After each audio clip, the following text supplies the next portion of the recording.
change it. All right, this one is recording.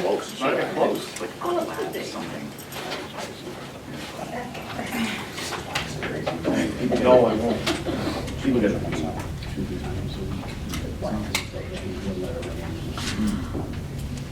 All right, is everyone ready? Okay, I am ready. Okay. Are you ready? I am, yes. It's the Diman Regional School Committee meeting for February 9th, 2023. Need a roll call? Mr. Jennings? Here. Mr. DiBiaseu? Here. Mr. Beegan? Here. Ms. Menard? Father J? Here. Dr. Nara? Yes. We have a quorum.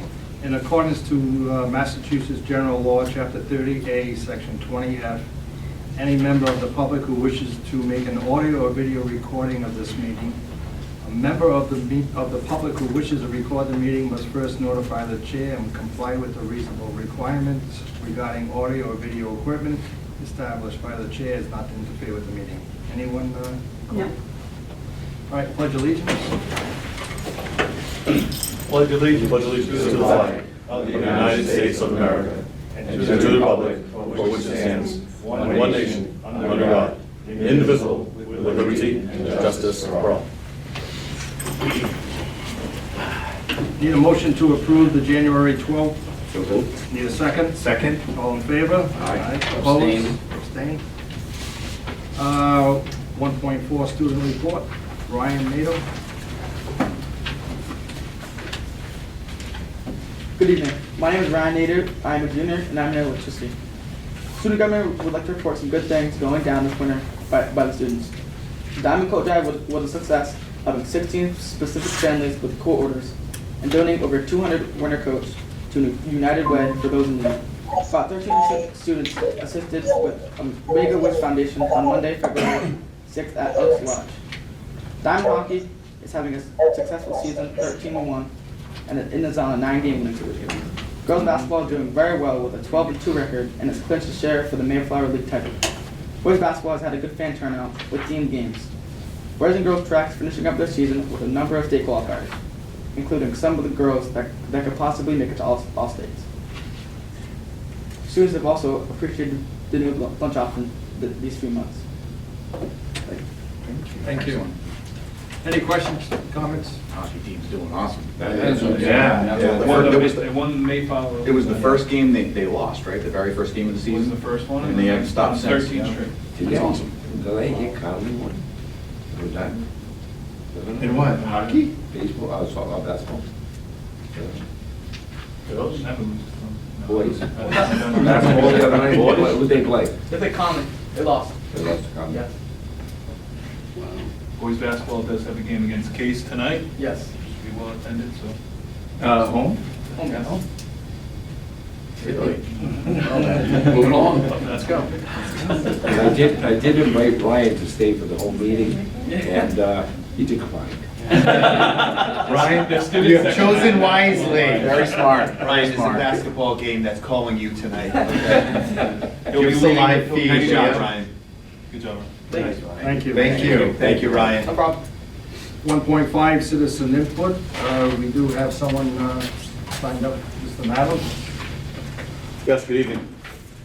I'm here tonight to acknowledge, celebrate, and thank Michelle De Silva for her years of service. As you see on the agenda this evening, she is submitting her retirement notice. So I would invite any member of the board, if you haven't yet, please stop by B233 and take a look at all the amazing projects and lessons that she has put together over the years. She is excellent at engaging with the students, working with co-teachers, and just doing everything she can to really connect with the kids, make them excited to come to school every day, and connect with meaningful lessons. I don't even understand how we could possibly replace Michelle De Silva with anybody. She is going to be a tremendous loss to Diman Regional. With that said, I've been thinking about it, and I thought now might be the time to replace her with 2 people instead of 1. So what I have for you today is I have some information that I've put together for your consideration regarding some enrollment numbers that we presently have in mathematics courses at Diman Regional. No problem.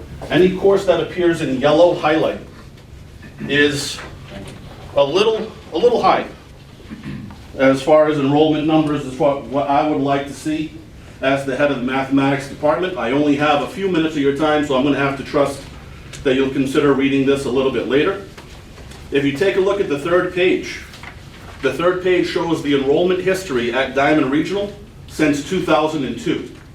You can see in 2002, Diman Regional had 1,142 students, according to the October 1 number. If you fast forward to the projected new Diman at the bottom, we're projected to have 1,500. The claim that I assert today is there is no way we can continue to offer the level services that we currently have with this explosion of students that's projected. If you take a look at the next 2 pages, it's the same data, just expressed graphically.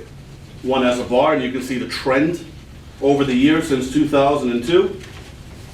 And this page here, held horizontally, shows the difference in enrollment. You notice just a short dip over the COVID years, but I expect that to be just a blip in time. I do expect enrollment to continue to surge at Diman Regional. If you've been keeping up with the news at all, certainly there are changes that might be coming to our enrollment procedures, not just Diman Regional, but all the other 25 schools as well. So now is not the time to cut back on mathematics education, it's the time to surge ahead. The last page, we've been invited to Bridgewater State University to participate in the job fair. I propose that I or another designee from Diman Regional attend the Bridgewater State Job Fair, as well as UMass Dartmouth and any other local school willing to have us, in the hopes that we can retain 2 educators near the bottom of the pay scale to make up for the one outstanding, high-quality Michelle De Silva that we are going to lose to retirement. I urge the board to reconsider any budget presented to you that does not include 2 math positions. Thank you for your time. Thank you. Thank you. Thank you. Can I just ask one question? Normally we don't, but you, Oh, good, okay. Just a question, I mean, you have the highlights for the classes that are very high. How do we account for classes that have 4 or 5 students in them? That comes down to scheduling. There are some classes that only run on an A side or only run on a B side. Some of the classes that are low have to run because they're called enrichment courses. They're a companion course that needs to run with, let's say, Algebra 1. You have Algebra 1, and then you have Algebra 1 enrichment. That schedule was created to offset the fact that we went from a block schedule to just meeting a single time a day. So enrichment runs every other day, but that does mean we have a lot of those sections.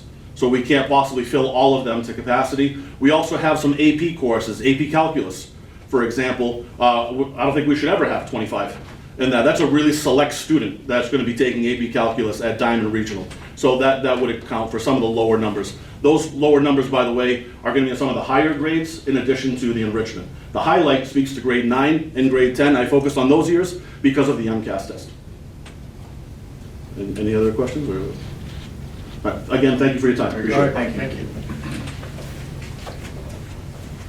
Okay, moving on to 2.1, the MSBA. Nothing to report, Mr. Chairman, we still have not settled the contract issue. Just we're bound to the insurance again, and I think that Colliers and Suffolk are in the midst, and I think I'm correct, they're still discussing the insurance issue.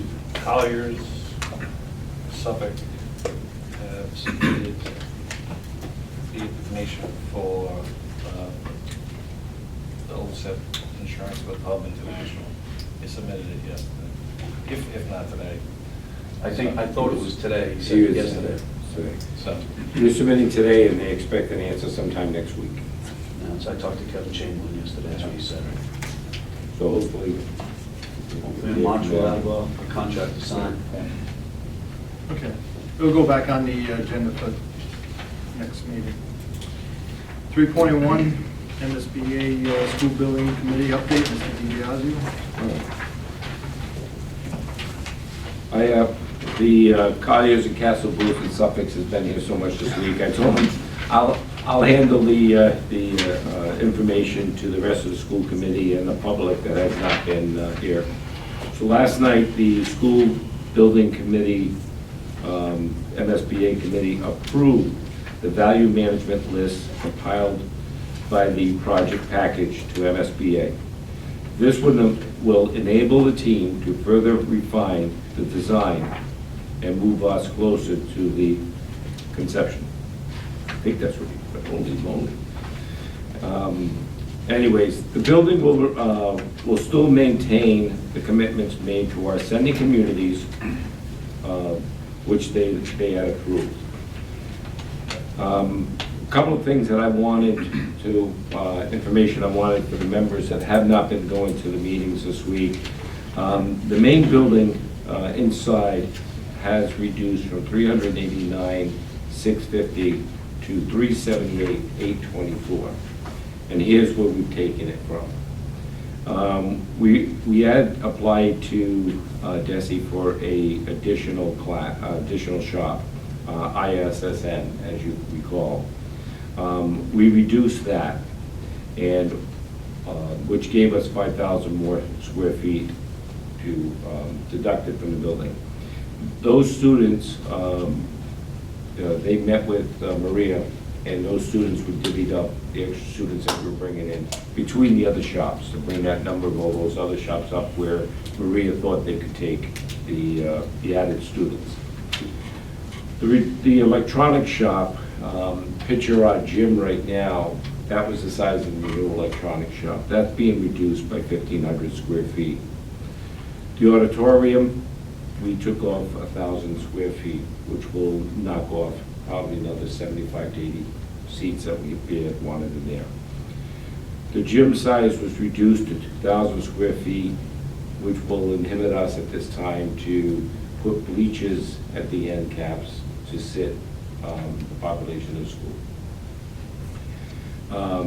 The fitness center was reduced by 250 square feet, and the trade hall, which was 5,000 square feet, was reduced to 4,000 square feet.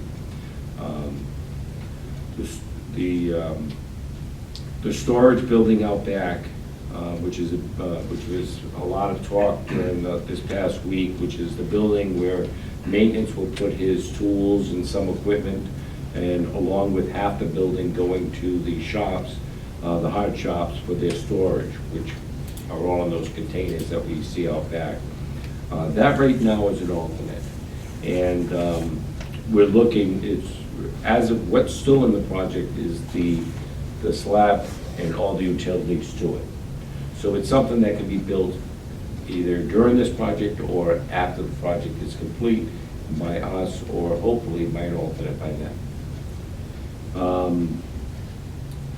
It was a lot of work to get us down to budget. As you recall us saying in the last meeting, the price of steel, the price of cement, all went up. And the budget was supposed to be 242, and they came in at 289. And Mr. Kitchen played a big role in this, along with Katie, Maria, and the committee on trying to bring the budget back down to 242. And some things were cut, but the building is still, the shops are still a good size, bigger than they are now. Our classrooms are bigger than what they are, and we have more classrooms. We have breakout spaces for students. So this, the auditorium is going to be bigger, just not as much as we wanted. The gym is going to be a little bigger, but not what we wanted. But we're still going to maintain the building that we desire. Some of the changes to it will change, but the look will still be the same. Different material might be used to bring down the cost. A lot of that is what I'm going to give to you, Jeff, and to you, Raj, after the meeting, which is a list of all the changes that were made. So I will give this to you and Jeff after the meeting, so you can go through it on your side. So there's a lot of stuff. Hopefully, when they get to the design stage of 60%, they'll come back to the oversight committee and say, okay, this is where we're at, and hopefully we could add back some of the alternates. We can't add back square footage. Once the design is approved, which was done yesterday, and it's been sent to the MSBA tomorrow, so we can continue to the next step. We have to, the square footage we have is the square footage. We can't add that in, even if they found money. So if we can, hopefully in the next, it's 60%, which is going to take easily 5 to 6 weeks, or maybe more for them to, Suffolk and Castle Blues to put together the next phase. Once that's done and all the subs are put out to bid, we'll have a better idea of how many alternates we can add back in. So I'll give that to you two for reading, so you'll know the rest of us here have been here all week. So you guys can see what we're doing. But the school is moving along. This project is not being stalled. The project is still gonna be a new school for the students. The population stayed the same. That was critical, keeping it at 1,500, because we promised the towns in the city that we would take more students. So with that said, you know, it was a tough thing to take, but unfortunately the inflation went up about 18% when we only calculated 5 to 8%. So it really exploded on us. And it's not only us. Every project that's in this phase in the state, including local ones like Bristol Plant and Northeastern Vocational School, and our own Somerset Middle School, all face this. It was a tough course. Somerset had to make some drastic changes in theirs, just like we are in ours. So, but in the end, you know, are we totally happy? I don't think any of us will say we're totally happy, but we're happy that we're getting a new building. And it will be a good building, and the students will have more room than they've ever had at Diamond Regional. Anybody have any questions? You mentioned the other day, Don, that there was a possibility of getting an additional $6 a square foot. Well, I was even wrong on that. The new price is $393 a square foot, and that they all new going into haven't been approved at their schematic design. They're all going to get that $393 per square foot. There's also We were approved for what? We were approved at $360. $360. So there is a bill that's been presented by Representative Kennedy from Western Mass, and the House is looking at that. So any projects that have in the stage of not building yet, but in the stages where we are, Bristol Plymouth and others, hopefully to get that $393. We can go to $393. Right.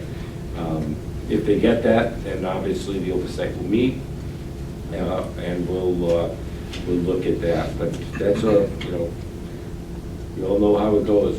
Might take a while, and you know, hopefully we get it, but if we don't, That'd be like an additional 9 or 10 million. easily, Yeah. easily.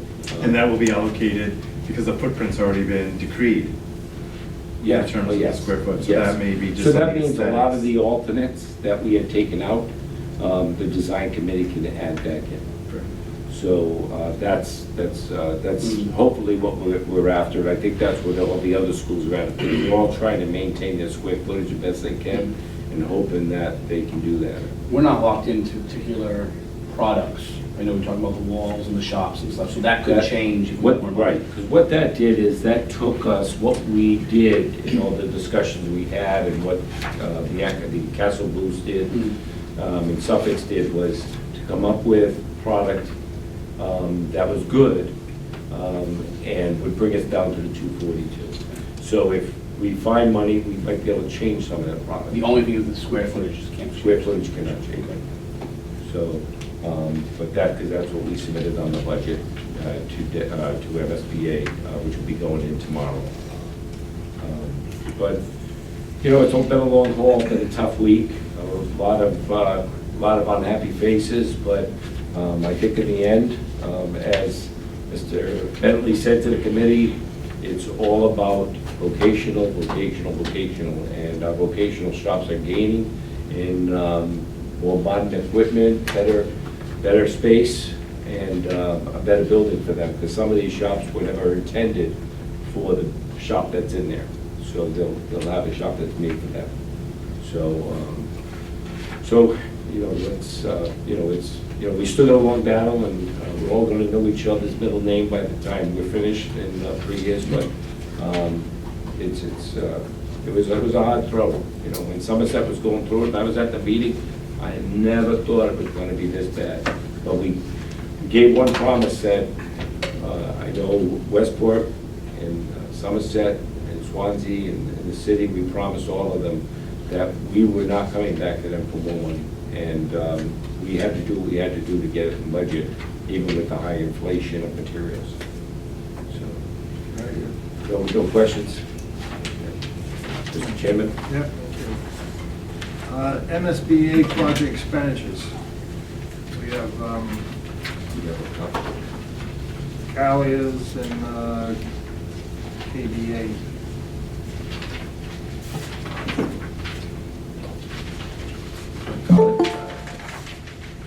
College, KBA, and Suffolk, correct? Something we added on, we arrived yesterday, wasn't on the agenda. So we'll have to do an expenditure as unanticipated. Yep, I got it. Suffolk, We'll take that up at the end of the agenda. Suffolk would The be. Suffolk. Yeah. All right. Need a motion to approve the MSBA project expenditures as submitted. Motion made. Need a second? Second. All in favor? Aye. Aye, opposed? Okay.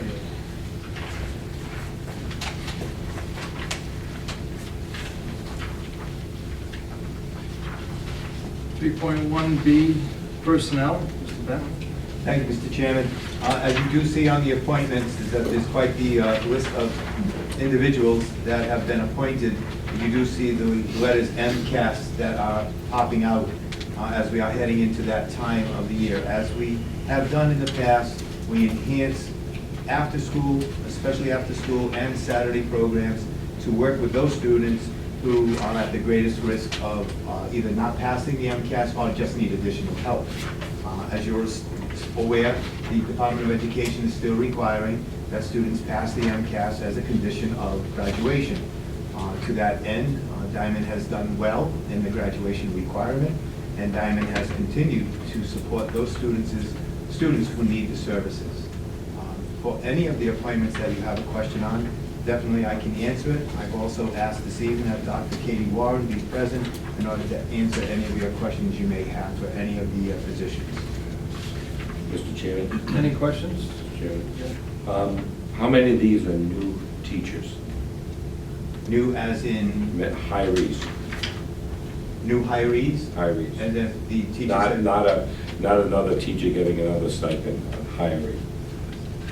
None? You mean that they're all first-year teachers Yeah, here at first Diman year. Regional? Yes. I do not see any that are brand-new teachers this year. These are all teachers who have been here for a while. So we had a list the last time, and they were grant-orientated, paid for. Yes. To give more stipends to teachers to meet after school, even though teachers are supposed to be here till 3:30 every Wednesday to meet with their teacher, not somebody else's teacher.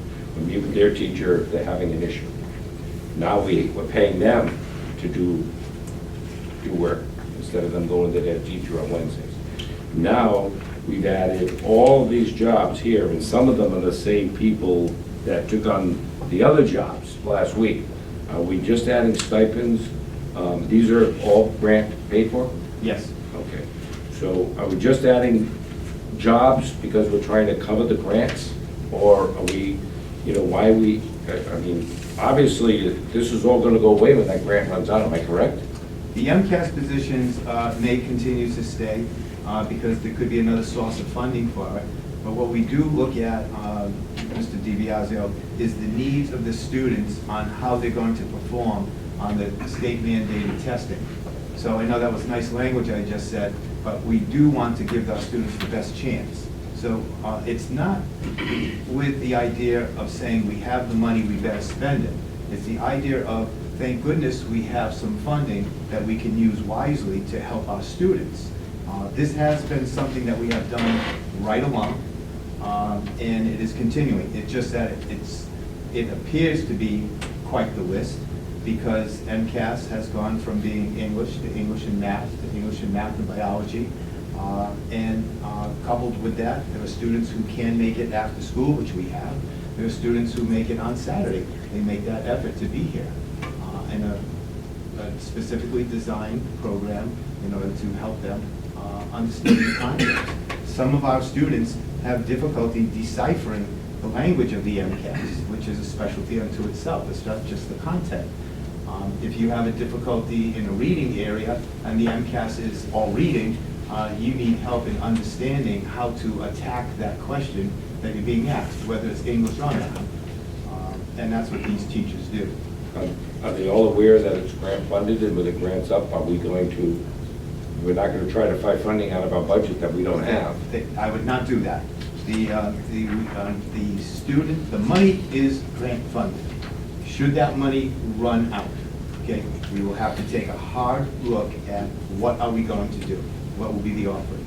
Right now, we're in a good position to offer these services.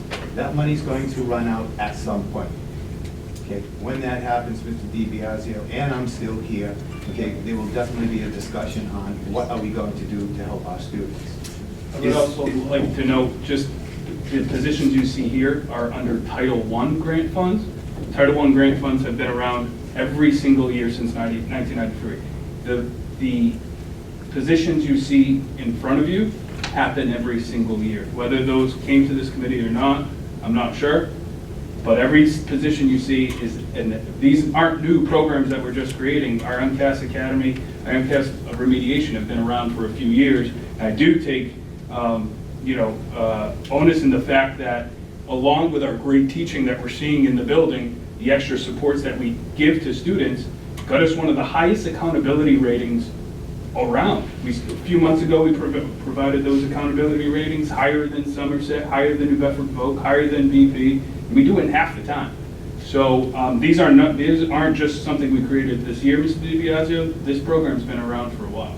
I also want to just back, I know you have questions, and please just let me capitalize on something. It has been my intent that since coming on here, I'm going to bring positions to the committee every single time. You need to see how our teachers are working and what they're working on. And I don't know of that, and I'm not even looking backwards at anything. I'm just looking at what is going on here with what I want to bring before this committee. This is what we're doing so that there's nothing being shadowed, there's nothing being hidden. You can see who we have in this building, and if you want, you're welcome to see what they do, whether it's after school or on Saturdays. You're welcome to observe that. I appreciate that, because some of these I've never seen before. You may not have, but again, it's my intention to bring to this committee, if we're advertising a position, and I expect all positions to be advertised that are after school, funded extra, that concerns a stipend. I put out emails to the faculty about stipend positions. They have to write job descriptions. When are they doing it? How are they doing it? When are they doing it? It's that I need to know these positions, for you to know the positions of what we're doing with our students, with our faculty, when, how, and where. I guess to Mr. DiBiase's point, one can make an assumption that our scores could be so compromised that ancillary need was there. That's why we have so many positions. But, Andrew has clarified that in fact, our scores are so well, it is because of these reasons. Dr. Warren is here, and I've invited her here tonight, so I would like her to speak or answer any of the questions that the committee may have. Mr. Chairman, I have a question for you. Dr. Warren, Yeah. if this has been a norm, why are we losing so many students, like seniors at 50 down? Why, if we're giving them all this help, wouldn't they want to stay here and graduate? They should be all having passing grades. They probably already passed the MCAS, which is fantastic. That's probably not the reason that they're leaving. This program's actually been around for 15 years, and the funding is actually going back to 1965.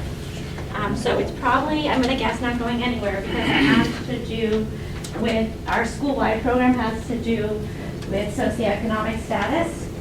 It is a fantastic program that even during COVID we were able to run, though the MCAS wasn't going on. The kids had worked really hard. There are incentives for the kids. But the reason you're seeing so many positions right now is actually my fault. Our MCAS specialist is here today, Stacey Meadows. In order to stay organized and to get our teachers on board right now while everybody still has a ton of energy, I said, let's post for all of our positions now so everybody has all the positions filled rather than scattering everything out. So MCAS Academy is actually the name of both remediation and preparation. You know that sophomores have to take the MCAS and they have to pass the MCAS in order to get their diploma. That's a state requirement. In order to help the sophomores do that, we offer Saturday preparation program. Unfortunately, most of our students pass on the first time, not everybody does. In order to help those kids who don't, part of MCAS Academy has a remediation. You'll see that's the second branch over here. That's why sometimes there's a duplication of titles. Remediation is for the kids, the juniors, and that's described over in the bullets over here, the juniors or seniors who maybe didn't pass on the first time around. That's typically offered after school, say on a Tuesday or Thursday when we have bus rides home. We post for that every time based on student needs so that we're not spending extra money. We don't want to leave somebody just on staff in case kids don't pass the test. We actually want to gamble on, bet on the kids passing the test, right? So we only post based on student need. We just actually are going to be starting another program fairly soon for MCAS in math, because unfortunately we're going to have a math retest. And so based on student need, we then have to remediate. In order to get an appeal, sometimes kids continue to struggle with the test, they have to go through a remediation program. They have to show that they're working on passing that test.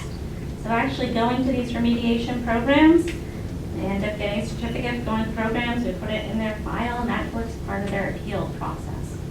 But this is something that's been going on at Diman for 15 years. You happen to see a lot of it right now because we're trying to be proactive and we're trying to get things done sooner rather than later. But it's not anything new. The funding, I can't imagine it's going anywhere. I'd love to say that all of a sudden this Gateway City is going to have a ton of money in it and we're not going to have any sort of issues with students needing money, but until that changes, I can't see Title I funding going away. These are one-year appointments? These are, yes, just for the program. because They're actual program appointments. Okay. So these get posted for the program, not for a year, or not, the program may be January to March, and something on that idea. I Okay, know so with February, but I just use that as for an example. Okay, so next year, the same program, they have to be appointed again? Pending funding, Okay. yes. Additionally, inside this listing, there's a lot of curriculum development also. Sure. So it's Mhm. a separation. Yeah. Last year we did in the summer, made the appointments. And the funding for this will be another grant, and it will run until June 30th. And I'm sure there's more of a need this year to account for the educational gaps post-COVID. We're using for these exclusively the Every Student Succeeds. We're not using the ESSER that's going to run out. So this. No, I'm just talking about we need more staff to account for the gaps that. Oh, absolutely. I would love, I completely support more math teachers. I also would support more academic teachers in general. I'm 110%. I will absolutely advocate for that. quick. You find the grants and we'll do it. You find all the grants, we'll do it. But this is one that I'm confident is going to stick in their one-year appointments. And the curriculum is something that with NEAS coming up, we have some really great projects where we'll have the curriculum practice standards and the sample unit plans also linked. So somebody new coming to the district can open up a unit plan that they don't necessarily have to follow verbatim. They can make their own, but they've got samples to start with. And we haven't had something like this at Diman in the entire time I've been here. So that's also funded through this same grant. And these students are utilizing the for those that unfortunately may not have excelled in the exams, they are utilizing these available projects to which you're providing. For those who have not passed or have not done well, can you, over the 15 years, what percentage of those that haven't passed have utilized these programs to which we're providing through these grants? I don't remember the last time we had a student who didn't actually get a diploma because of not passing MCAS. It goes back to when I was teaching English and Paul Noguera was right on the side of me. Seat 110 was actually my classroom downstairs, and now it's a full classroom. Many years was the last time I remember that happening. So it's been quite a while. So there's success in that to which you're providing? There's success, and actually, so there's a pre-test, post-test for all of these programs, so that Stacy has end of the program reports for every single one of these programs that go in the academic end of the year report that you guys get every year as well. She is right now working with the English teachers to set up, they ended up not running the program last week due to all of the cancellations across the board. Their first program for English is coming up, and their pretest is going to be based on prior MCAS prompts. So we have one English teacher, one special ed teacher, and one ELL instructor. If you see the breakdown of the group right now, we have 15 students, 5 are special education students, 5 are ELL students, 5 are our traditional college prep students, but out of that 15, 7 students didn't take the 8th grade MCAS. So imagine going to sit down for the 10th grade test that's going to determine whether or not you get a diploma and you didn't take the 8th grade MCAS. These are kids who are anxious to begin with. You know, so that's important for these sophomores to speak to that remediation and to this, same thing. When the kids don't show up, because Stacy is the MCAS specialist, she hops on the phone right away and calls their parents and says, where are you? For our biology remediation, we had a session, kids didn't show up. Stacy starts right away, emailing parents, calling parents. When there is really high enrollment in the past, she has coordinated with our parent liaison, Mary Elizabeth, and they have tag teamed together and started calling parents. Mary Elizabeth, in some of her reports, I'm sure you've seen, has spent up to an hour having conversations with parents about this program. So they're working hard to get kids here. Thank you. Great, thank Great. you. Motion to accept. No vote, that's just for your information only. Oh, okay. Okay, 3.1 personnel, we did that. We got the advisory appointments. Yes, Mr. Chairman, that you do have 5 individuals who have applied to be on the advisory boards that you see that are here. Amararis Barboza, David Kuhn, Chelsea D. Medeiros, Christine Roy, and Michael Valerio, recently retired, have all put in papers to serve on the advisory. As you see, the recommendation that is there, it is to appoint the applicants listed above. Need a motion to appoint? Motion made. Need a second? Second. All in favor? Aye. Opposed? Okay, we have 3, we have a couple of retirements. We do. We have 2 impending retirements. The first, we've already heard earlier this evening from Mr. Matos. Michelle De Silva, who has been a teacher here for the past 16 years, has submitted her letter of intent to retire effective June 30th of this year. We also have one of our cafeteria workers, long time, 23 years, being here at Diman, Denise Ferry. She has submitted her letter of intent to retire effective September 20th, 2023. And you do see the recommendation as presented to you, which is to accept. Need a motion to accept as presented? No, we don't. No, Read it at the bottom. I'm sorry. Informational only. Carried away with the recommendations. Okay, C, use of facilities. Yes, we do have some requests for the use of facilities. You can read them there, but I'll take them very quickly for you. The first one is from Backstage Dance Academy. You see what the posting is there and for the what it would cost them to use our facility here. And the recommendation is to approve that request. Need a motion to, Motion made. need a second? Second. All in favor? Aye. Opposed? We also have a Diamond football team is requesting to use the gymnasium for a fundraiser. The date on your paper should actually be March the 17th, as they have recently asked to have that moved.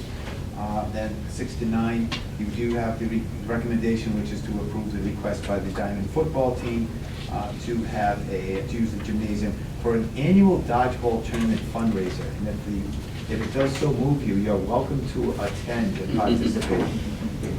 Recommendation to approve the. Motion made. Need a second? Second. All in favor? Aye. Opposed? We have on the next page too, for use of facilities, the Diamond Parent Teacher Organization is requesting the use of the gymnasium on Sunday, March the 5th, and that is for their scholarship mattress fundraiser. I don't know if you know exactly what that is, but they make arrangements with one of these firms that are there who sell mattresses, and the proceeds go to the Parent Teacher Organization, sort of like a 50-50 type of situation. Could be on a percentage, but it has something that has gone on for many years, yes. And the recommendation is Just to approve the request. Motion made. Need a second? Second. All in favor? Aye. Thank you. Opposed? From the School of Practical Nursing, they are requesting the use of the auditorium on the cafeteria in room 251 in order to do their graduation rehearsals and the ceremonies. Again, the School of Practical Nursing does not have the facility there to do it, so they have traditionally, they're here at the high school. And the recommendation is to approve that. Motion made. And there is a waiver fee. Sorry. Waive all the- And waive all Waive all the fees, fees. they're part of the You saw dining. that. Need a recommendation to approve? Motion made. Need a second? Second. All in favor? Aye. Opposed? The next use of the facility is from the Diamond Skills USA organization. They're requesting to do a fundraiser here for a spaghetti dinner and parent informational meeting. They're going to combine them both, as they do have to have that for the parents to understand where their children are going for the week in Marlboro and beyond, if hopefully, fingers crossed. And that is a request to use it for April the 12th, and again, to waive all use of facilities fees. Motion to approve? Motion made. Need a second? Second. All in favor? Aye. Another request is from the South Fall River Congregation of Jehovah's Witnesses. They have used our facility before. It is Tuesday, April the 4th, from 6 to 9. You do see what the fees would be for the use of the auditorium, security, for a total cost of $244.86. The recommendation is to approve that request. Need a motion to approve? Made. Need a second? Second. All in favor? Aye. Opposed? 3.1 on the matters, we have the travel request? Yes, and this is to get in front of it so that the committee does know that our students are traveling due to various competitions. Understanding, of course, that the numbers are not finalized because some of these competitions have not even taken place. So let's go one at a time, though. First, the ski club has definitely put on something to go once again to Pat's Peak on Saturday, February the 18th, and that is out of state in New Hampshire. Do you want to do these one at a time, or do you want to do these all together? We can do them all together. Okay, so that's first. The first trip was so successful, they are running a second one, and it looks like that's filling up quickly also. BPA, Business Professionals of America, again, it's an overnight travel here for their state conference, as you see in March 4th and 5th, that's in Norwood. BPA has also submitted, depending upon that conference, that their national conference will go April the 26th through the 30th in Anaheim, California. And of course, one is depending upon the other, the success. DECA has also submitted for their overnight travel request, and that would be at the Marriott Copley Place in Boston on March 9th to the March 11th. Depending upon the results there, DECA has continued on indicating that they would be traveling, if they're successful, to Orlando, Florida, April 21 through April 27. And then the last one is for the sophomore class. They are going on their annual trip, and this is going to be at Canopy Way Park in Salem, New Hampshire, on June the 12th. The recommendation I have is that the committee approve all the student travel requests as presented. Excuse me, Need a Mr. Chair. motion? Sorry. Yes. Just the BPA National Conference is actually April 25th. We moved it back a day. Oh, you're right. That's due to travel and airline ticket prices. Okay. Need a motion to approve all? Made. Need a second? Second. All in favor? Aye. Opposed? 3.1, other matters, E. Thomas? Yes, you do see behind that sheet that you have also an obituary. Thomas J. McGow was a superintendent director here at Diamond Regional. His family did request, when I spoke to his son, that in fact they did not want flowers there. Instead, they were asking that a donation be made to the Thomas J. McGow Scholarship, which we established this year with the help of Mr. Kitchen there to establish the funding. That would be a scholarship. I will be working out with the family members as how they want to do it and for what purpose, or to, what is their target.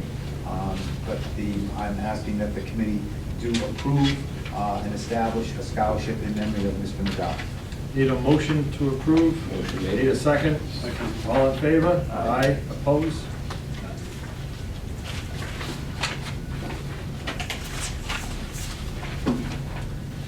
Okay, F, bid awards. Mr. Kitchen? As requested by the committee and the athletic department, we put out a bid for the lease or rental of athletic field use, and the only bidder on it was the Swansea First Federal YMCA, Shop Slot Road, Swansea.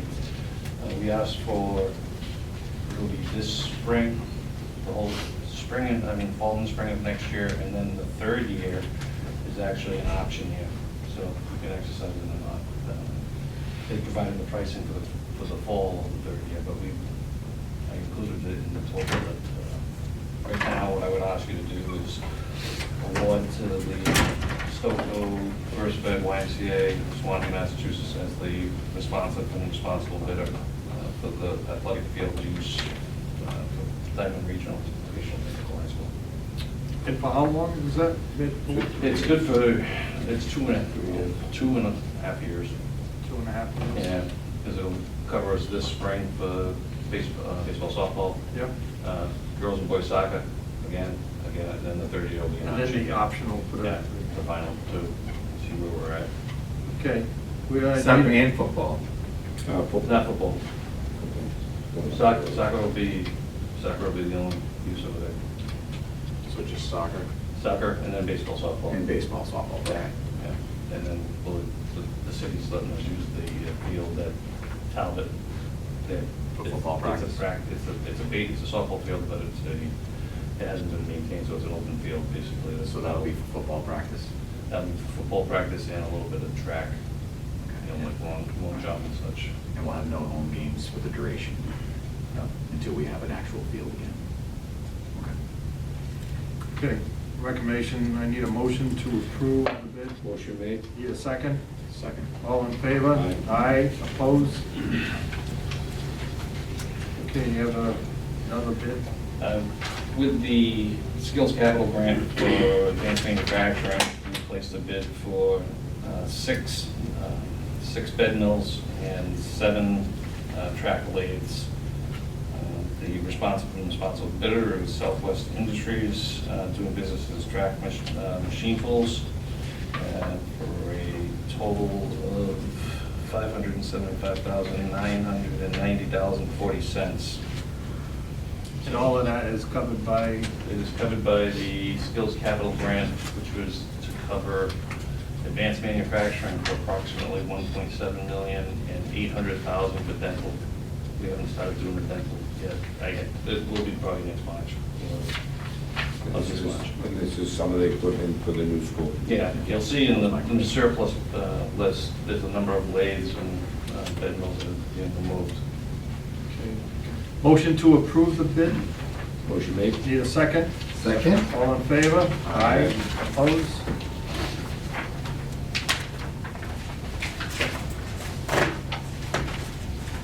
And this is the schedule here for the one we just placed the On the back. approval on. Yeah. For Swansea. Yeah.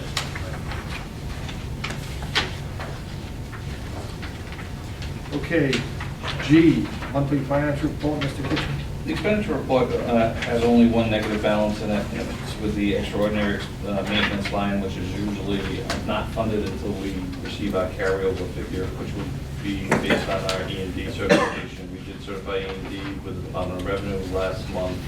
We normally get a letter from the Department of Education telling us how much we have to have our carryover figure for, and we reestablish our budget. We do make expenditures out of that line. We anticipated that line would be funded at about $1.4 million, as we have in the previous years.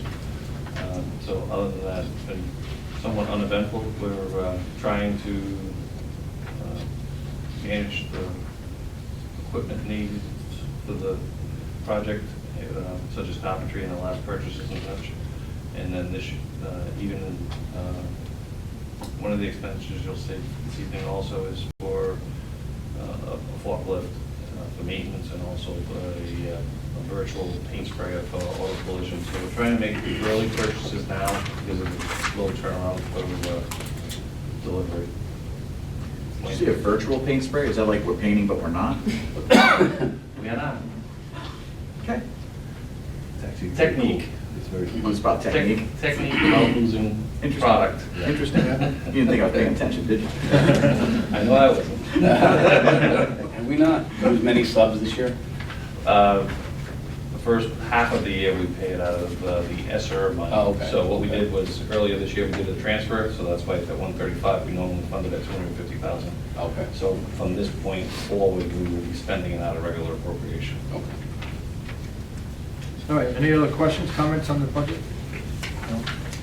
Moving on to H, the expenditure approvals, Mr. Kitchen. These are the items that require the board's approval for over $5,000. We had an adjustment on our workers' comp payment. We are appealing it. It's $58,000. In the past, it's been about $6,000. It's based on a filing of payroll, which seems to be inaccurate, so we're going to appeal it. We have to pay 1/3.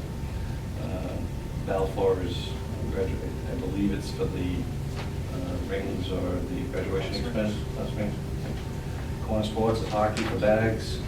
Technical education products is auto body, which is the virtual sprayer. Susan Franco did some electrical work in the building over the summer for reed lamps and the mini split installations.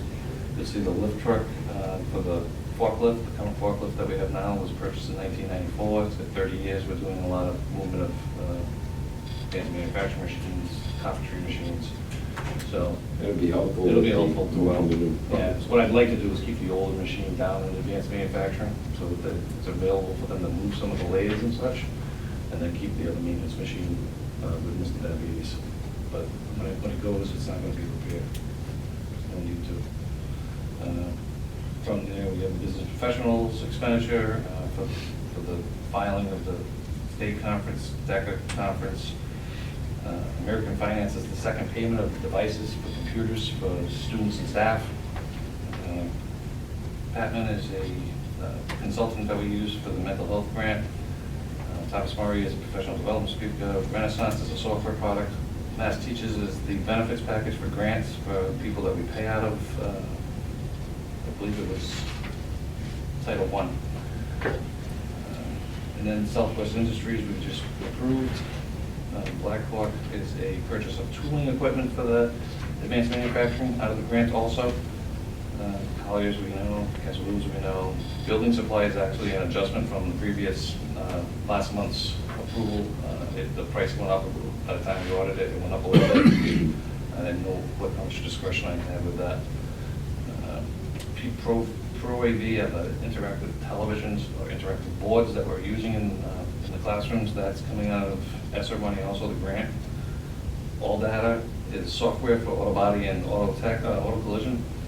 Wally is the Chromebooks for the freshman year coming in, and then the insurance is below it.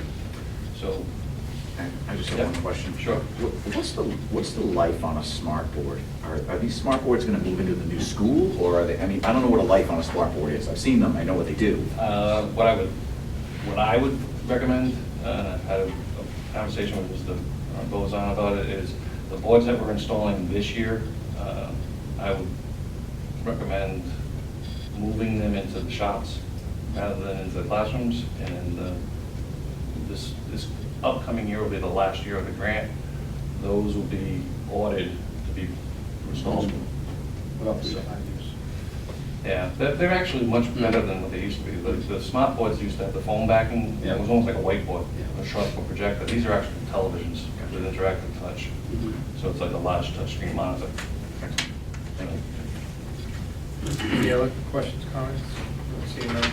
Recommendation to approve all expenditures as submitted. Motion made. Need a second? Second. All in favor? Aye. Opposed? We have I, surplus equipment, Mr. Kitchen.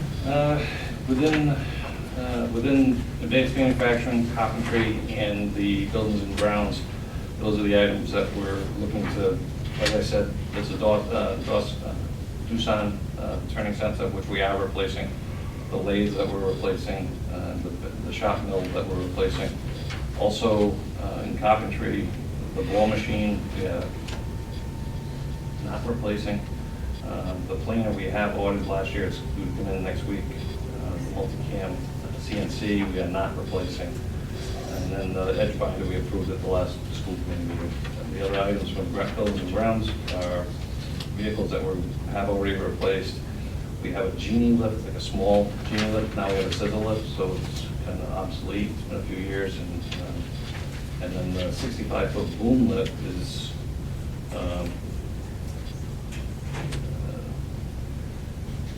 seen better years.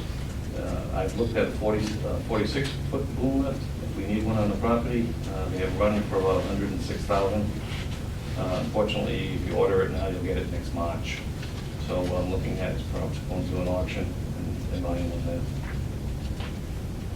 But we will need a boom lift at some point, whether it's here or next door, even just for the lights in the lot, in the parking lot, in the boxes, the kind of the boxes on the building. I know you, Chairman, I know you have submitted this in the past, I just don't remember. Yeah. But when you start getting I know you have a company that does the auction. Can you give us back a list of what we got for all these products? With the exception of the edge bander and the panel saw, panel saw's on here. Yes. Is it? Yeah, the panel saw. Those items have not sold, but the rest have sold. On that. $75,800.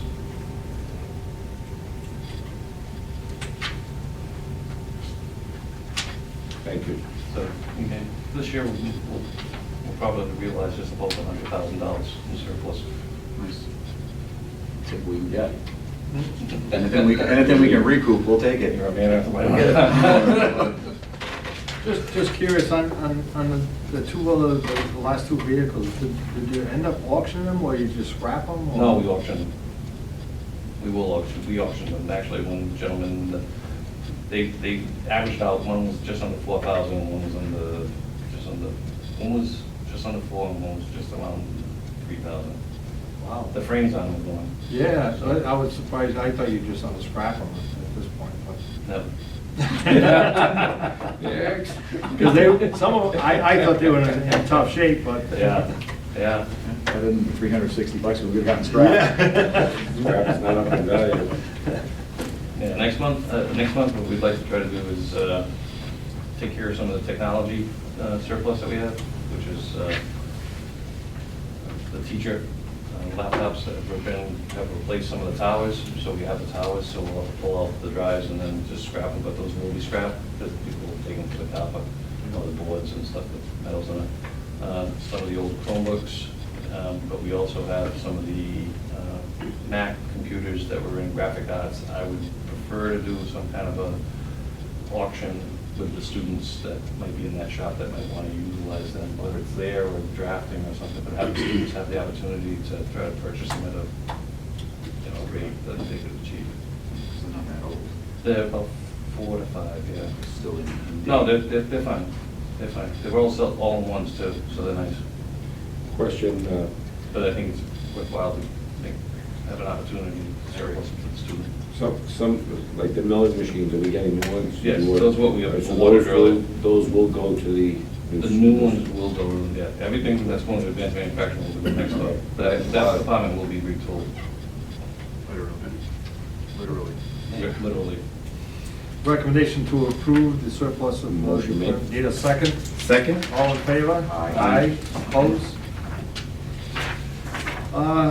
Well, you're on the road with petition J. It's yours. it's a student activity accounts. There is, the encumbrance account is the only thing that's negative at this point, and I think it's just due to, they're not expenditures at this point, so I'd have to look a little further into it. The monthly reports, everyone's, actually, the students are doing very well raising funds for their activities.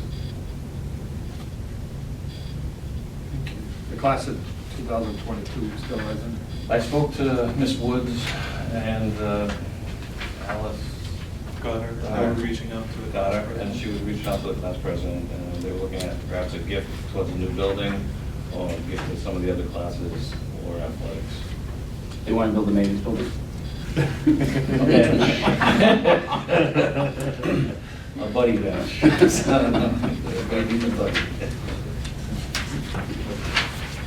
All right. Thank you. Yep, you got a question? No, just not making a lot of money in the school stores, that's for sure. Balance is out, but it's plus. Buy some t-shirts. I've seen the prices, I get them done cheaper. There's the school spirit for you. still cheap. I'm not here. I'm not here. Well, get him Wells down. All right. Okay, the LPN subcommittee, Mr. Began. Yes, we, over the last week and a half or so, we've spent some time interviewing for a vacancy that we have for a nurse here in the school. And we had some fantastic candidates. We had some internal, external as well. And we had narrowed that down initially. And the LPN subcommittee met with these individuals along with our school nurse, Ms. Rocha. And we came down to the decision we would like to move forward and reach out and offer this position to Ms. Chelsea DaCosta and authorize Attorney Brilliant to move forward with. It's not you, that's a contract position. You guys can take a vote to, because the school committee hires and fires the school nurse, so you guys can make a motion to hire Chelsea DaCosta. And she accepts, she's in the DTA.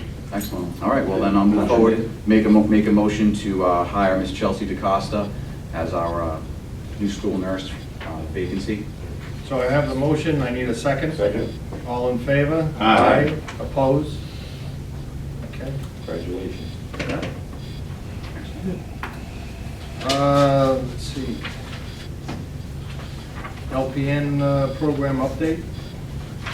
As the LPN program update is to inform the committee that on the next page, as you see that titled LPN updates. And Ms. Guillen is on the screen right now. She can add some volume to this.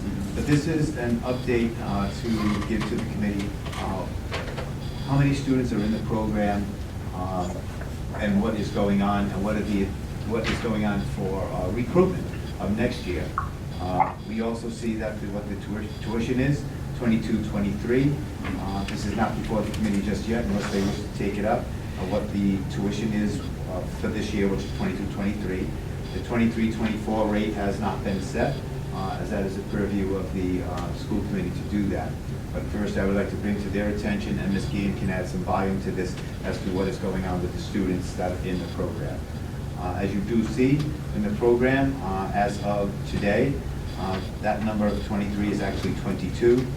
There are 22 students enrolled in the program, and you see the reasons why the students have left the program. For the upcoming school year, there has been recruitment going on. There are 9 that have been accepted so far. This is very early in the process. And again, there's open houses coming up this month as well as in March. And you see what the current tuition rate is. That's an awful lot for the committee to digest all at once, but I do want to bring it to them as to what the status of the program is.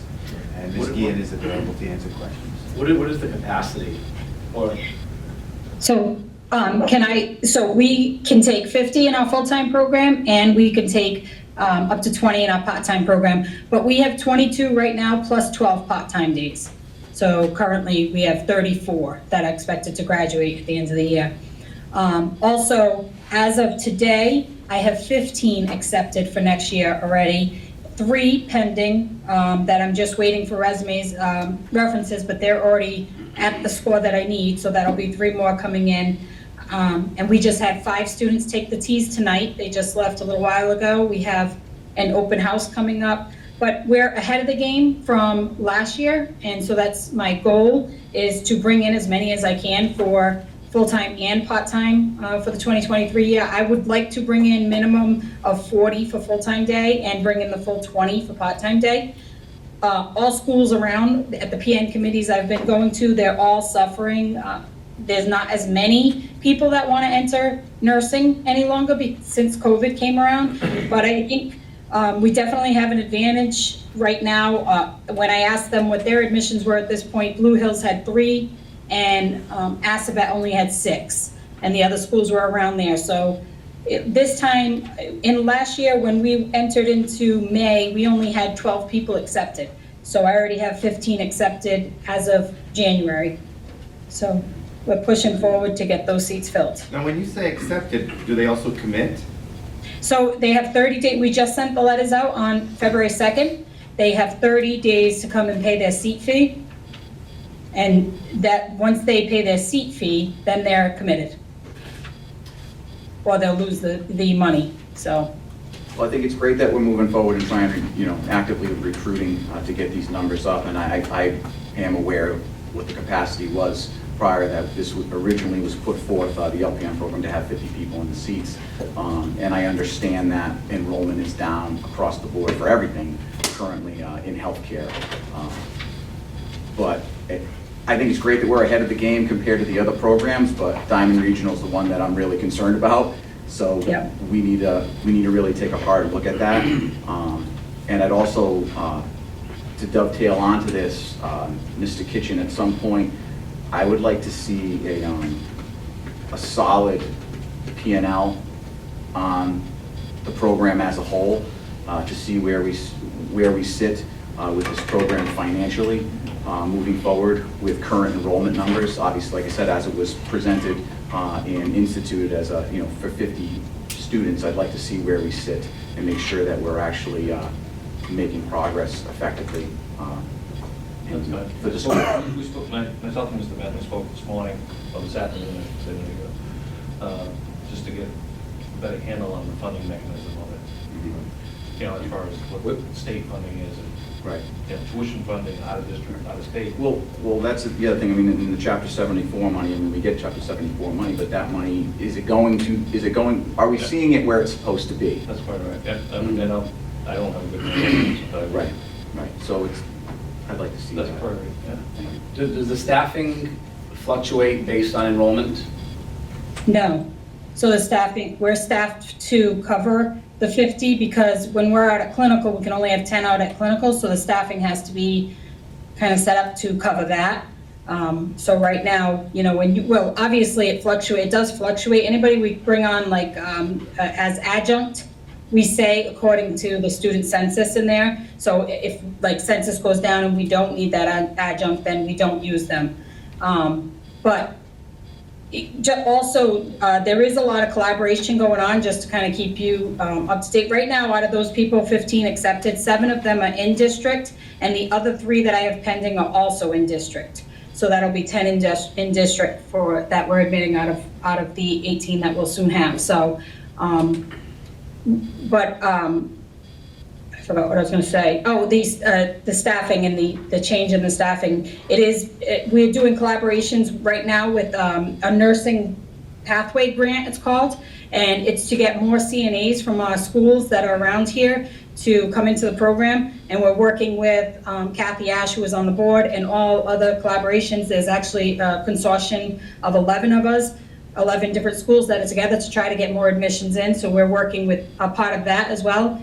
And we also are collaborating with Health First, who is going to pay completely for one student to attend our program. For the next 4 years, they're going to pay the full tuition and fees for one student, so every year.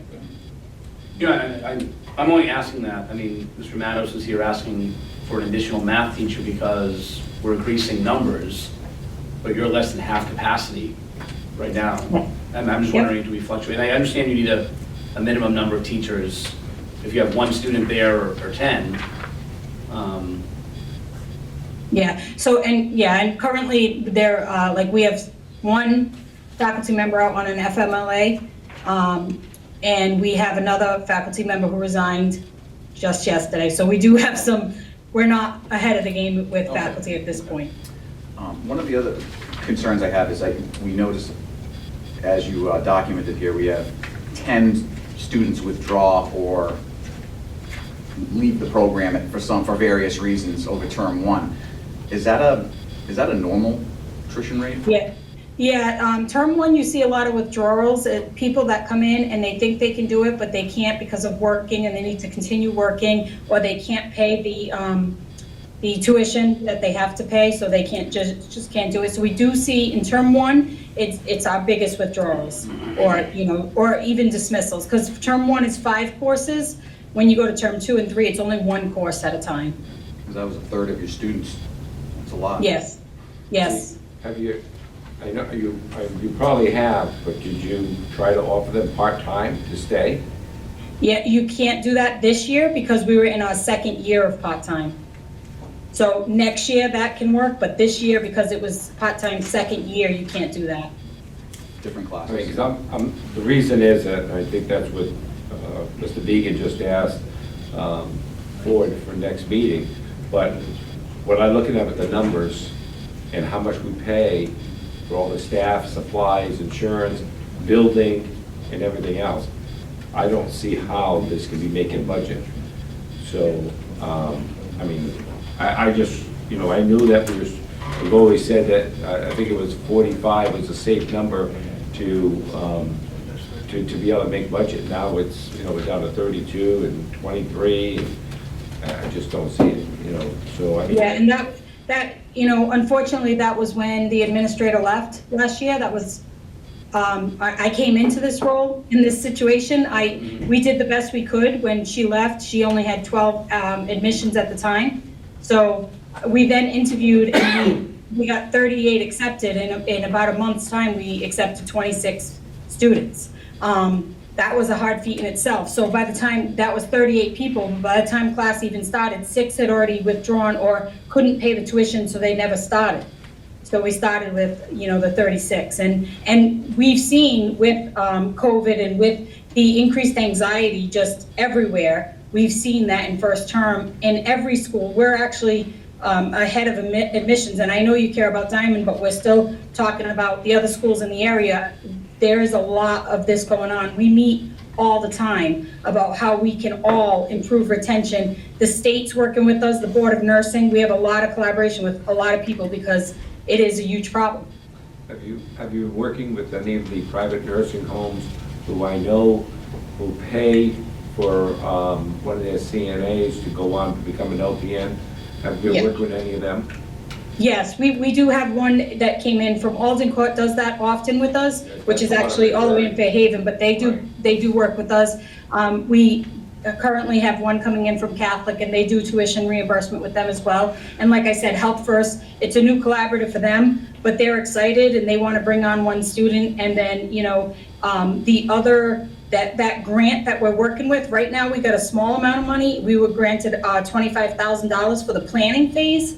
And then they're going to be giving out, they have millions of dollars that are out there that the state and everyone's trying to work to get nursing, just to get anybody to come into the nursing program and to make it so that financially they'd be okay to come in and that all resources are available that are possibly available for them. How about financial aid? Are they taking advantage of the financial aid? Oh, yes. Most of ours, probably 95%, do get financial aid, and we do, they get grants if some of them get grants and a lot of them get the loans. So, and we did have the HERF funds, and we still have some HERF funds available that we're working with, but this year we had, everyone paid their tuition. We had one student that owed like $100 the last I heard. But other than that, everyone has paid their tuition in full, which is big. So we did collect all of that, trying to stay ahead of the game, Yeah. Let me ask you this question. Yes. I mean, these fees, do you think escalating these fees would hurt you? I do. We did do an increase last year, so as far as the in-state, the in-district was, and I think that if we are much higher than Bristol Plymouth, which is our competitor out there, and it's because we do offer financial aid that we are a little higher. And I think if we go any higher, they're going to definitely, we've lost some already due to that. Thank you for that information. Thank you very much. You're welcome. Anytime.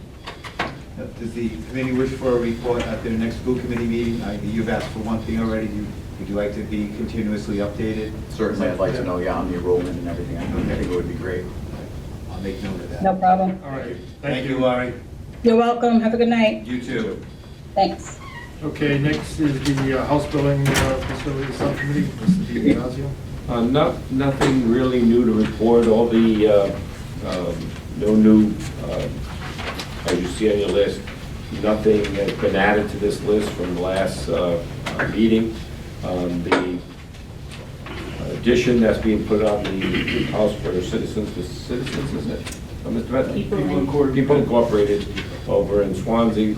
Maria on there still? Yes, sir. Okay, Maria, why don't you give us an update on that so they can, the whole committee will be shared with that information. Sure. Good evening, everyone. We have received final inspection for rough plumbing, rough electrical, as well as the rough framing and insulation. So that is done. Also completed is the exterior siding, window, and door installations. And today they started to hang sheetrock and blue board. Our hope is to get that completed before February break, because during February break, People Incorporated has a company coming in to do the plaster. And if all goes according to plan, when we return from February break, we should be ready to start priming. Thank you, and as far as the house building for next year, we're still on hold, we don't have anything at this time. Correct. We don't have a recommendation at this time. We're still working with a potential builder. Thank you. All set? Great, thank you. You're welcome. Okay, M, principal report, Mr. Rebello. Thank you, Mr. Chairman. So for this month's report, back on January 19th, we held a student voice forum. Increasing student voice was part of our school improvement plan. And over 30 students joined us to talk about student mental health and ways we can improve programming. Mass DOT provided building and property students with a one-week registered pre-apprenticeship program. You can see some of the takeaways from the kids. It was a great experience. It was great to go watch them in action. Programs like this really separate vocational education from many. It was great to see, and obviously great benefits for those kids that you can see there. On January 25th, we held a successful half-day professional development for our staff regarding 51As and mandated reporting. We got great feedback from our staff on that professional development day. On January 31st, we held a post-secondary planning seminar for all junior students, discussing options and pathways after graduation. Junior year is a pivotal time to get them ready to go, start thinking about the next step. And then finally, our school year roadmap check-in. This time of the year is when we send our surveys. I've sat here and talked about, in my report, some of the outcomes from the planning, right? We had the highest graduation rate in school history at 98%. Lowest chronic absenteeism, most applications that we've had. It's because that we continue to look at where we can improve, what we can do, and Mr. DiBiasio alluded to something about enrollment. That's on the radar too. Mr. Bentley will certainly speak to it later. But starting to look at some of those things that are already in process. And one way we do it is looking and sending out surveys. So in front of you, you have an orange packet. And in that packet is some of the data from our stakeholders. It's split up with parents and caregivers, followed by staff, and lastly, students. And it really shows what's going well, where are we exceeding, where can we improve. I was very pleasantly surprised by the feedback that we got from all three stakeholders here. I'll let everyone look through it, but I was very encouraged by some of the numbers we got back. For example, Diman parents, we asked, does Diman communicate with you effectively? Strongly agree or agree. 204 parents responded, agree to that, and only 9 parents said disagree. So things like that where we're looking for outliers, low-hanging fruit, where can we improve? But it really shows us the state of where our stakeholders are including our staff, which is the second pamphlet you have there.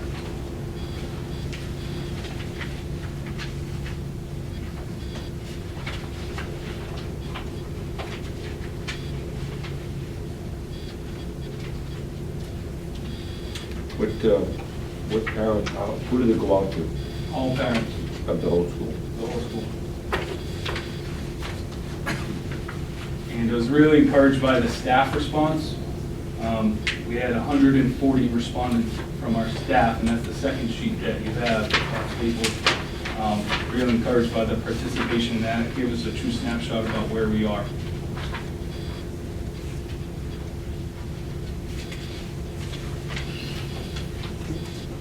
one recommendation is, any chance the next time you send something out like this, that we could get this with a packet? Sure. So we can review it, in case people have questions, you know? Kind of hard to review now and have Completely questions. understand. Absolutely. So we did close the surveys recently. It was up against the deadline, so this is hot off So you the could press. postpone until the next. Absolutely. You know. Absolutely.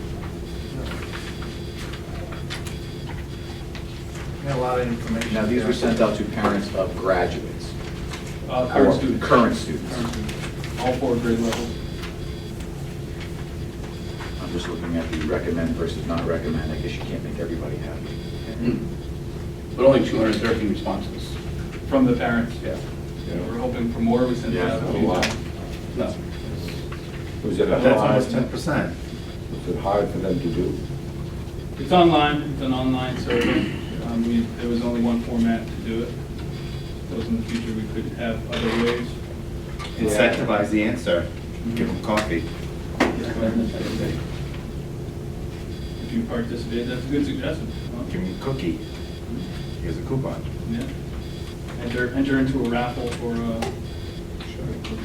if you take the survey. Good idea, Jeff. Yeah. Thank you. I live my life on it. Thank you.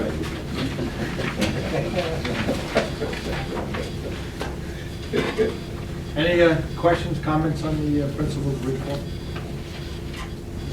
No? Okay, thank you. Moving on to N, superintendent's report, Mr. Benson. I'll make this fairly quick, or as quick as possible. The first item was on the passing of Thomas McGough, and I believe that we've covered that thoroughly this evening. The second one is something that we have seen in action. It's called the Enforce 911 system. In your packet of material, actually the second page after the picture of a little girl holding someone's hand, right in the middle of that next page is what it is. It's another way to have the faculty and staff alerted in the case of some kind of campus crisis. It is an app-based system. Traditionally, we have been practicing Alice here at this building.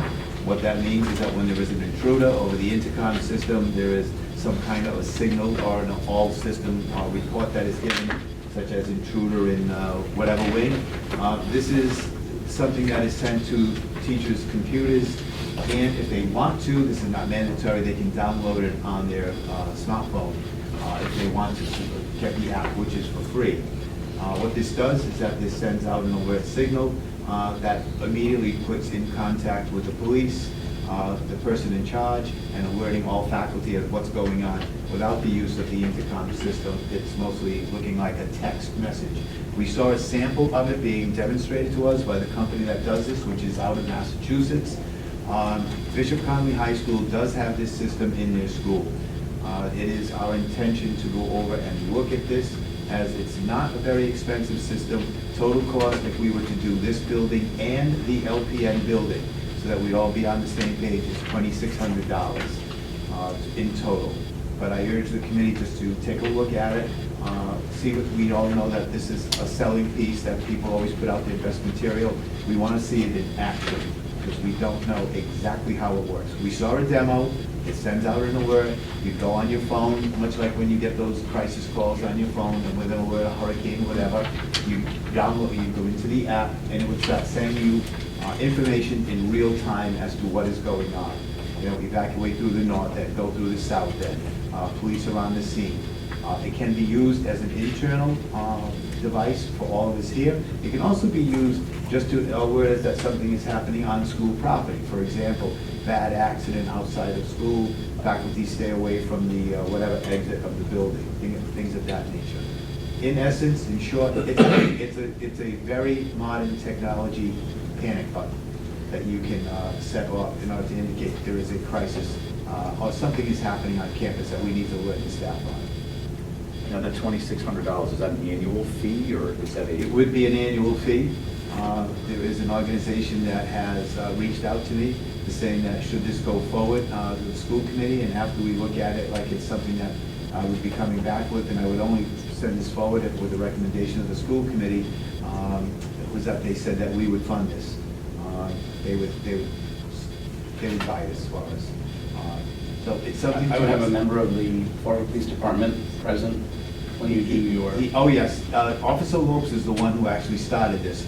He read the material, he knows about it, he was the one that contacted both myself and Andrew. We had a demonstration of it with the company out of Worcester through a Zoom.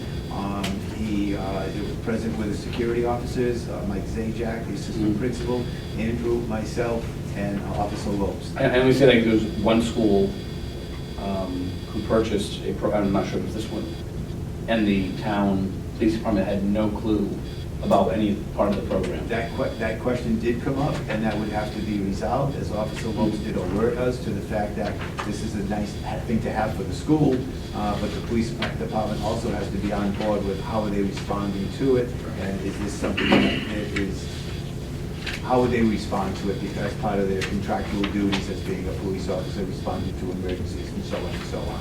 So there's some small stuff to iron out. I figured it'd be worth a look-see, just in case it's something that we could pursue as we move into the new school, while still covering the LPS program.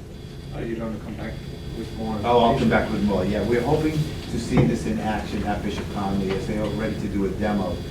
We've asked to be part of that demonstration, just to see how it works. You know, watching it on Zoom, everything worked perfectly. Watching it in person, we'll find out. Right. The next in your packet, and there's, again, a lot of information, the exploratory program report. If you dig through that, you will see a chart with a lot of boxes in there, which is the breakdown of all the shops. And that, for the committee's information, by shop, this lets you know the students and how they went through the exploratory program and what shops they chose. First choice, second choice, third, and so on, so on, so on, so on. It does show some things that we are cognizant of, that we need to look at. As you see numbers there. Most of them are excellent. There are a couple of those that are certainly going to be researched deeper, as you can see. Right. I think what Andrew has done very well over the last several years, Andrew, is hiring, looking at this chart very seriously, and some of the shops that were doing very, very bad in recruiting are doing great right now. So I know you've hired in some of these shops, and those freshman teachers are doing a very good job. Because that's what makes the shop. They don't like it, they're not going to put it on their list of six, you know, and as Lois told us last time, the amount of number ones that the kids got was impressive this year. And there are ones, as we're looking at it, the majority are, 100% and so on. You see the choices there are being filled. We do look at those shops that are not filled to capacity, and why not? And it does, among us here at school, it ends up in a discussion of, is there anything we need to improve upon, revisit, redo? And that's where we are. And again, I know this is a lot of information. And I would be happy to keep this on the agenda for the next, all of this I would keep on the agenda for the committee in case there are questions that I have. The next phase of my report is dealing with applications and admissions. And you do see there are two charts that are there.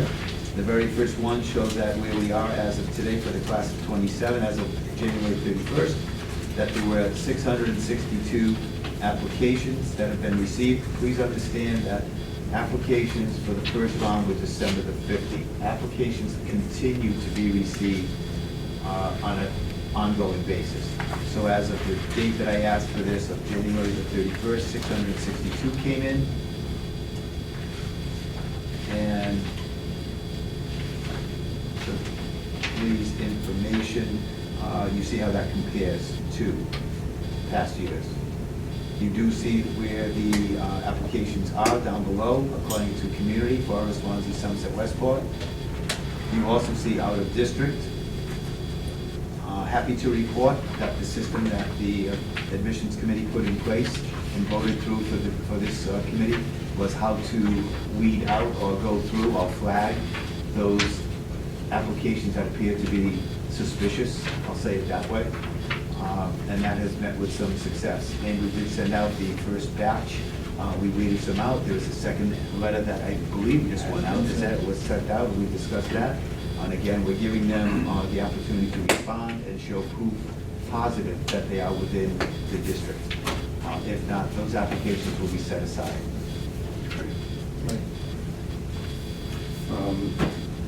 I know you, I don't know if you have this information, Andrew, or not, but I'm trying to see on here, make sure I don't ask a question that's in writing yet. How many students have gone back to their sending school because they didn't like the shop they were in, or they didn't like the placement? That's a good question, because I recently just met with Mr. Bentley, as recent as yesterday, pulling that data. It wasn't ready to send to this group, but I broke it down by reason that the individual had left. So far this year, the number of transfers that have left, I broke it down by their exit interview. Was it because of the shop? Was it because of the, they didn't like the 2-week cycle? Some of the feedback we got, I think we can kind of get ready to go for the next meeting for you. We definitely can have it ready for you. We discussed the reasons why, and they vary. It's everything. We had one person didn't like the fact it was a 2-week cycle, didn't like changing shops, didn't like changing weeks. I mean, so some of it appears to be they should be knowledgeable of what they're walking into when they apply to the school. Other is that they're 14 years old, 15 years old. They're just not happy. They don't not what they thought. We do know there's some in there that put down that wanted to be with friends. Okay. But we will bring that report to you. We are concerned, and I'll bring this to the committee's attention, that although freshmen come in and then they transfer out, we're also researching why at the upper levels, juniors and seniors are leaving us, and why we see a downward trend. If we start with 365 students as freshmen, why are there 319 in the senior class? That's a fairly large number. And not to tell you what you already don't know or do know is that numbers and students equal money. And we're looking at what is going on there. So, but we're tracking it. I'm just confused on this, maybe I'm not reading it properly, but you have the admission data and totally accepted, all right, I can understand that. No, we haven't accepted anybody. No, totally accepted and, all right. For this school year. When you say acceptances, that means there's been, yes, that was from last year. We haven't accepted anybody this year. This is last year. Yeah, we won't be accepting anybody until, well, after February vacation. What I'm trying to figure out, and that's what I keep looking at, because I see decline, I want to know the total number of students that are in, and it might be on here and I'm not seeing it. Sure. In Westport, Swansea, Somerset, Florida. How many students are in there in their freshman, sophomore, junior, senior year? Because that might also help us to understand what's going on with the kids leaving. You'd like grade level by community? Yes. Sure. I can have that information, and we don't have to wait for the next school committee meeting on how that prepared, and I can email that out to the committee members. That doesn't have to be something great, but I can give you that, Mr. DiBiase, we can get that to you.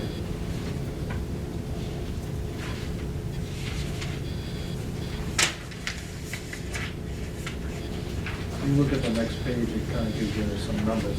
Yeah, it's almost breaks it down. Yeah. Figure it out.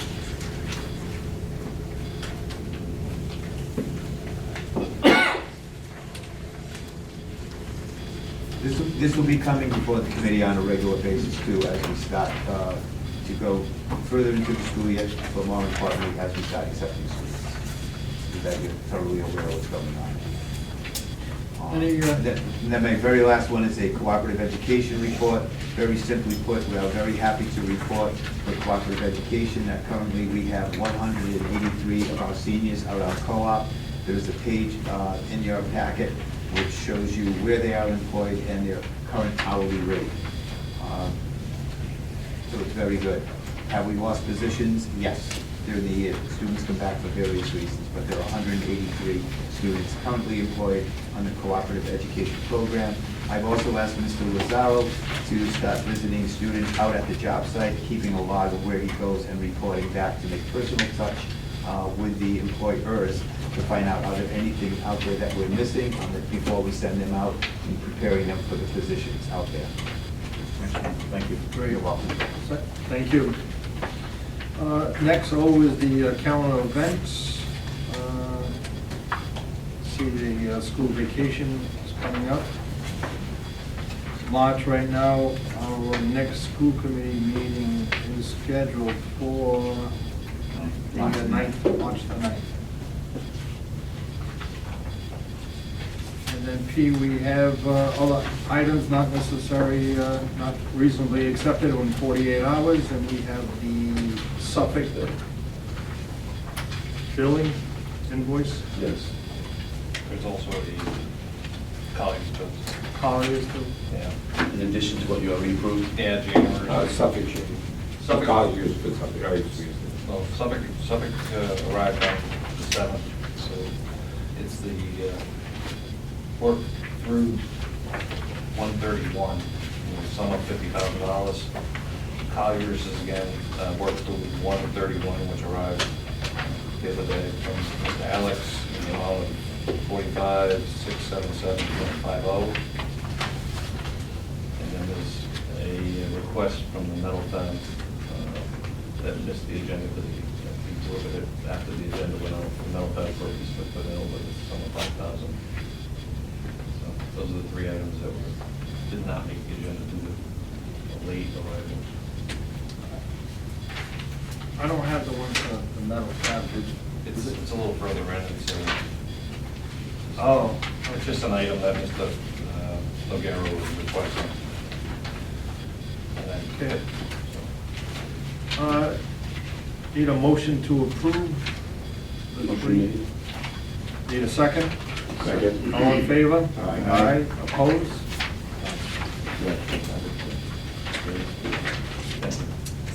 And we have no correspondence. Our next meeting is March the 9th. We have a reason to go in executive session. Yes, we do, Mr. Chairman, pursuant to Massachusetts General Law, Chapter 30A, Section 21A, Paragraph 2, to conduct strategy sessions in preparation for negotiations with non-union personnel, or to conduct collective bargaining sessions or contract negotiations with non-union personnel. Individual contract assistant superintendent principal Andrew Rubello, and interim superintendent director Brian S. Bell. All right, need a motion to go into executive session? Motion made. Need a second? All in favor? Aye. Elena, roll call? Mr. Jennings, Yes. Mr. DiBiaseo. Yes. Mr. Deegan, Yes. Ms. Menard, Father J. Yes. Dr. Nara. Yes. We will rise in open session, like the, no rules.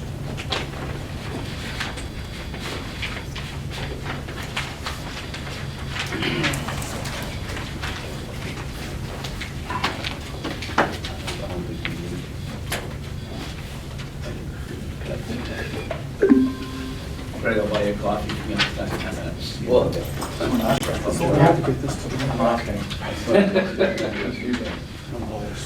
Yes.